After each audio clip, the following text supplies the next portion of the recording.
Hello, younger old here, and welcome to my channel. Now today I want to continue with some of my favourite places to visit and tour here in the UK. Some of these were done before my channel, and obviously I didn't own an action camera then, but I managed to fill in with some stills. So stay tuned and watch the intro.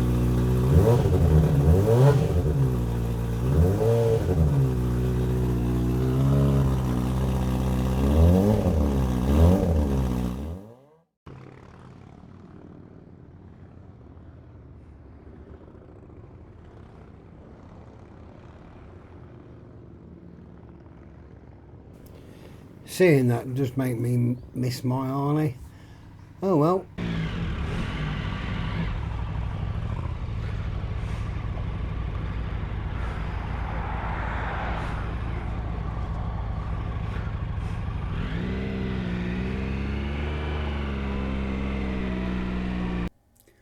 Now, living in the Midlands always means it's a bit longer ride to the coast.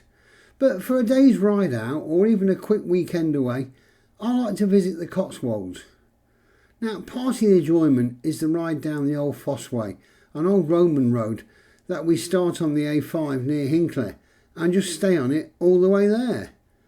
There used to be a great place for breakfast, but now that's closed. But there's a nice farm where you can stop and get a nice cup of coffee and a cake.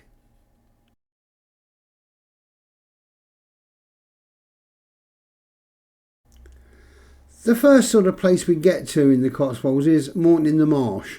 Now, there's a few places there for food and drink and a small gathering of shops. On Tuesday they actually do have a decent sized market that does get busy, and parking can be a nightmare, but we usually manage to squeeze a bike in somewhere. It has an old world charm all the way down the main drag. There's a caravan site, but it seems to be all touring vans, and I'm not pulling one of them on the bike. But there's still plenty of places to stay.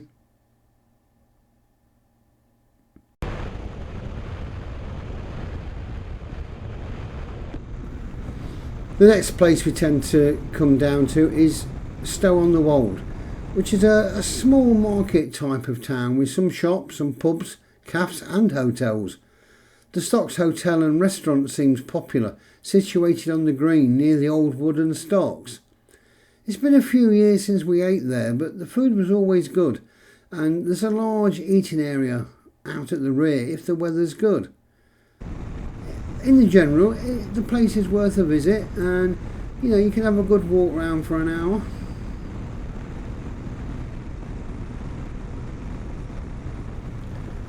For a stopover, we normally head down to Bourton-on-the-Water. Now, this is a lot busier place, but there's parking just outside and limited free bike parking in the centre, depending how long you're stopping for. The crystal clear shallow river runs through the middle of the town, and there's plenty of small bridges making it easy to cross. This is probably the most commercial place down there, and it can get busy. On a nice summer's weekend it can get packed. There's plenty of shops to look around, a car museum and a birdland. We often stayed at a hotel near the river that has outside rooms we like, and often having made a hot chocolate in our room about 2 a.m. in the morning, and then just going out and sit on a bench near the river with no one around. It was so peaceful. We find it's a good place to make your base, because after a day's riding around different places, you get back to your accommodation, you have a shower, put on some casual clothes, and you can walk to a variety of pubs and restaurants for an evening meal, all within about a 5-minute walk. At weekends you get a few bikes turn up, and there's a small area of free bike parking available. It's time restricted, but there's enough time for a drink and a bag of chips while you're sitting on the green. Just had some fish and chips and sat there on the right on that green, just parked up on a nice piece of dry grass and watched the world go by while we had dinner. All very nice, and then washed down with a nice cold can of Coke. So all good.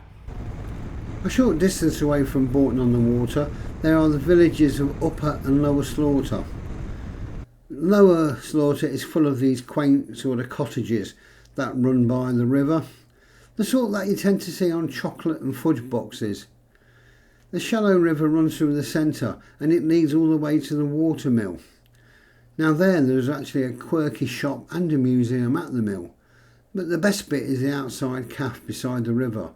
It's a great place for a morning coffee or an afternoon tea. There's a hotel there, but it doesn't look cheap. I mentioned in another video once that I was challenged by a waiter here. The fact that I was on a bike, so I must be there to cause trouble. But apart from that, it really is a very picturesque place to have a stroll round. Well worth seeing.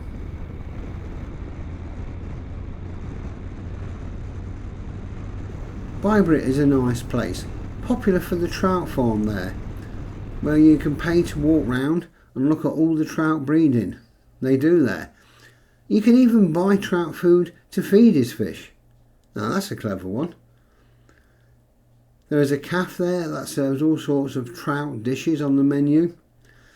There's the famous Arlington Row, which is a row of very old cottages, and pictures of these are featured on cards, boxes of fudge and toffee.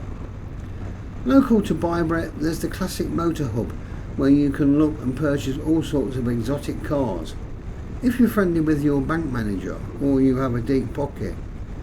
As writing this, they've got an Aston Martin DB5 advertised. It's only $795,000, and that's for a left-hand drive. They do get a few classic bikes in there as well, and there's a cafe which sells sort of drinks and snacks.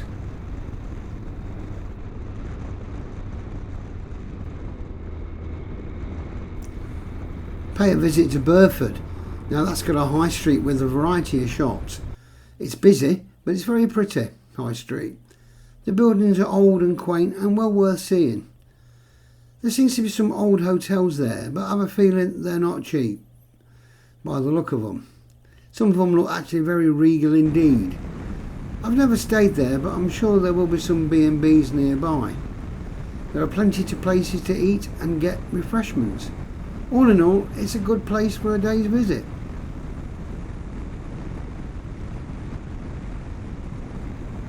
One of the newer attractions in the Cotswolds area is the Diddley Squat, which is obviously the farm owned by Jeremy Clarkson. I went down there last year. I'm not calling it, but it wasn't really my thing. There's not a great deal there. The queues are horrendous. Now, the food does look pretty good quality, but it's certainly not cheap. And on a scorching hot day, yeah, must have had one last year. But, you know, queuing for half an hour for a drink, yeah, not my thing. Diddley Squat. Now, this is the queue for the shop. Down there, the drinks and the food, and the queue is as bad. Luckily my mate was near the front of the queue, so I got him to get me a drink. But yeah, he's making a few quid here.